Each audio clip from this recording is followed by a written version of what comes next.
So Megan Church is the CEO and founder of Mango Fuel, a holistic approach to balancing the fuel tanks of life using food, nutrition, spirituality, relationship work, passion, and purpose to help you thrive rather than merely survive. Using her biology, culinary, nutrition, yoga, and an array of fitness backgrounds, she teaches and motivates in person and via video to help you fall in love with your truest, authentic self. She is actively creating a love train, linking people to one another and themselves using inspirational CDs, newspaper column, a magazine article, interviews with passionate people, her upcoming book, and her voice in lectures and classes. So as you can see up here, there's a lot of ways in which to follow her through Twitter at Mango Fuel, Instagram, Facebook, and more. Please join me in giving Megan a warm Sparks welcome as she comes to talk to us this evening.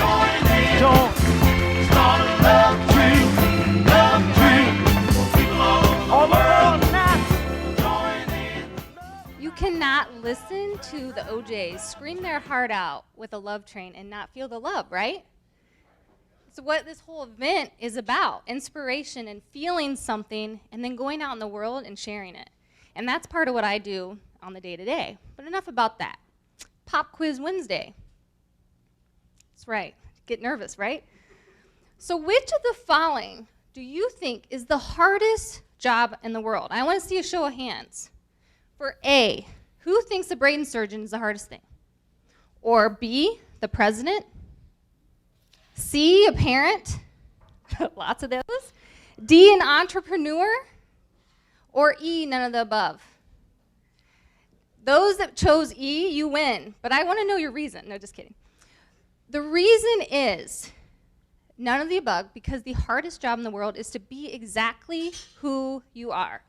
If you doubt me, why are there so many people walking around like human chameleons?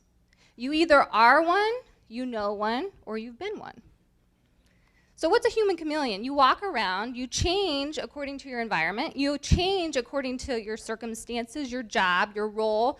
Maybe you're different at your home versus when you're at work. But why do we change? What's your fuel source? What's fueling you?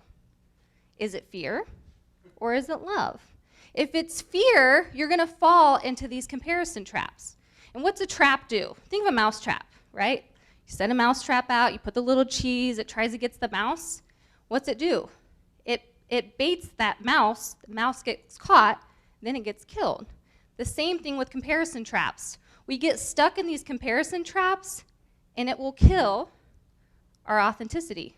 Repeat that again. Comparison will kill your authenticity. I know this firsthand. For over 10 years, a whole decade, I suffered with different eating disorders, different body image issues. I wanted to be that stick-thin runway model. That's not happening. No matter how well you fuel yourself, you have to stick with what you were given. And it wasn't until I learned how to love myself, how to find that inner fuel, and quit the comparison. Quit the comparison. It does nothing but kill who you are. And to this day, part of what I do is called Mango Fuel. The mango comes from a slang term that my former restaurant coworkers used to call me. It's a slang term in Spanish for someone with a nice, fit, curvy figure. I used to have a problem with that because I didn't want to be that. But when I began to realize who I was and what I was, I began to love it. And now it's part of my business name. That's love. Mango is also a symbol of love, which is what I'm trying to share. That's why we played the OJ's love song, the Love Train song. So I want to ask you, invite yourself to connect with yourself. We spend so much time connecting with other people, but do you really know you? Are you getting stuck in those comparison traps? Ask yourself. It's a tough question. It's one of the hardest jobs in the world. And I'm not saying that life's going to get easier. It's not going to get easier. It's not going to be easy. It will be a little bit easier once you know who you are. Wayne Dyer said once, to remind yourself you cannot fail at being who you are. So I invite all of you to, if you're in those comparison traps, find the love fuel. Pull on your authentic self. There's no alterations needed. It's the only thing that will fit you perfectly. Own your you. Thank you. The next stop that we make Awesome. Give her another round of applause for that great talk.